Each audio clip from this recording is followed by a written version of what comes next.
here with Lindsay and Kim. We are coming to you live from Staten Island, New York at Fort Wadsworth. No, this is not a green screen.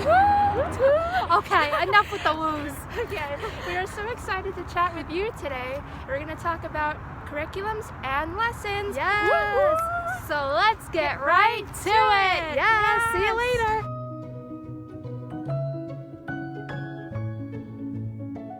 Hey, it's Kim. So first thing you want to do is start off with a really great topic idea.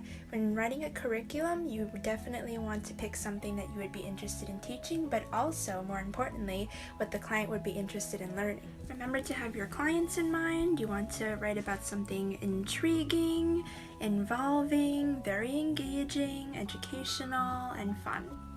Let's get organized. Now we have to get all of our ideas onto a page. Let's say you wanted to do a curriculum all about New York. Now you have to get all your New York tourist ideas down onto a page. However you choose to organize your thoughts onto a page is up to you. You can use a chart, you could try a table, you can create a list. My team and I like to use mind map. Mind map is a great way to stay connected with your team, also a great way to share your ideas and everybody else can see them too, but also you can store them, save them there, and then you can go back to them later when you need them. Okay, while you're brainstorming your ideas as a team, you want to be open-minded about the ideas of your teammates and make sure that everyone's writing about something that they enjoy. And even if you don't think that your idea is all that great, put it in there anyways, because your team might think of something else better and you can bounce back off ideas from each other.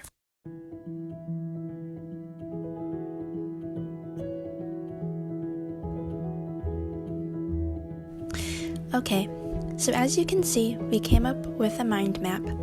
You can find the website on mindmeister.com if you are interested in the map, or like I said, you can use whatever your team is most comfortable with. Now, without further ado, I will show you how the map works. To stay on topic, we are sticking with the New York example for our curriculum. A curriculum is the subject matter or topic you and your team choose to teach your clients. The main topic can be branched out into subtopics. Here we go. First, you need to label your chart, or in this case, your map.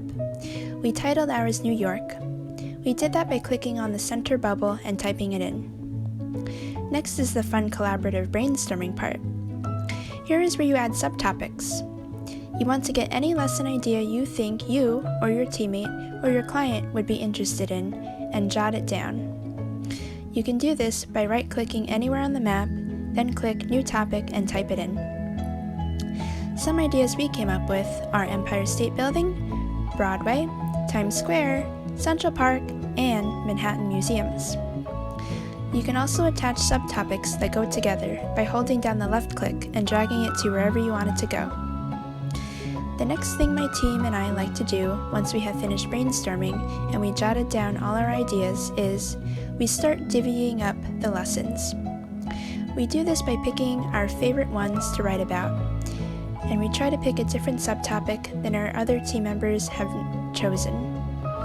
This is because we want to have a wider variety of fun lessons so that our clients can learn about different things. Mind map also comes with great features that make it easier to collaborate and organize your chart.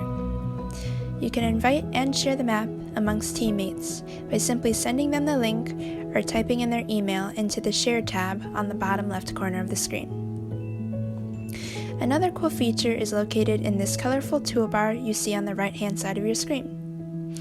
Here you can find ways to color code your topics and add fancy borders. You will also find a tab that allows you to attach and insert links here. It's a great way to keep all your articles, source material, craft ideas, video, and VAX all in one place. Hope you enjoyed this overview about curriculum and staying organized.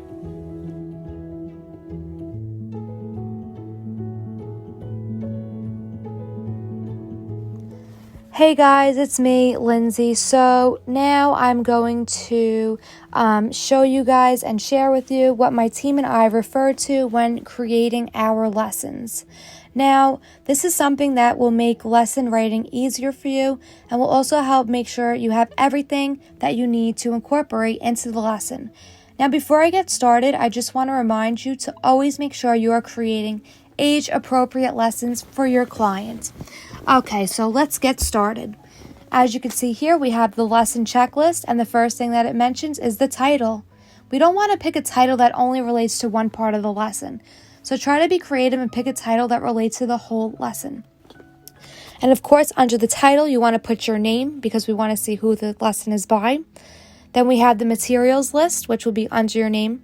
And the materials list is important because if somebody's using your lesson, they're able to see what is needed right off the bat.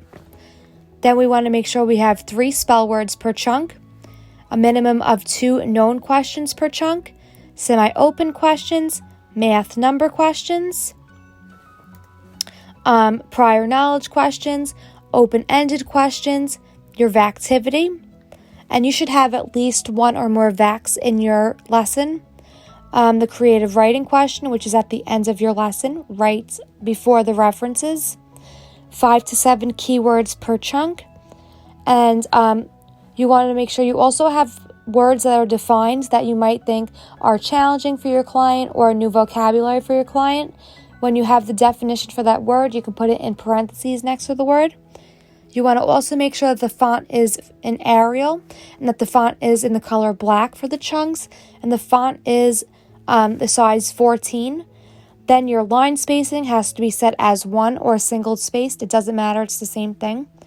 You want to make sure that your questions are in color order and that you list your references right at the end of the lesson. So that is right after the creative writing question.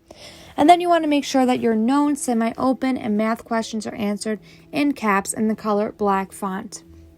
Now I'm going to just give you a description, an example of each type of question. So the known question is in the color green, and that's a question with only one answer, which comes straight from the chunk. Then we have our semi-open question, which is in orange, and that has more than one answer, but it's not infinite. However, this also comes straight from the chunk, just like the known question. Then you have your prior knowledge question, which is in blue, and that is something you did not teach, but assume that your client already knows. Then you have your math number question, which is in purple. And if you're doing a math question, make sure to show your work and give the answer so the answer's already there. Then you have your open questions, which is in pink, and that's answered in 1 to 2 sentences, which can be an infinite amount of answers. And then you have your creative writing question, which is in pink, and that's also an infinite amount of answers. Then you have the vactivities, which is in red and should be labeled vactivities. And that's an activity related to the lesson or anything that's going to get your client's bodies engaged. So examples of this can be YouTube videos, looking at pictures, arts and crafts, exercises, experiments, games, etc. These are also really, really fun to do in the lesson.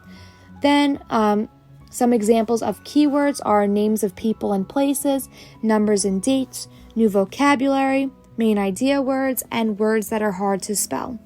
Like I said before, this is just a way to make sure you have everything that's needed in your lesson. And once you check off that you have everything, then you should be good to go. Now, another thing that my team and I use for our lessons is our own lesson template right here.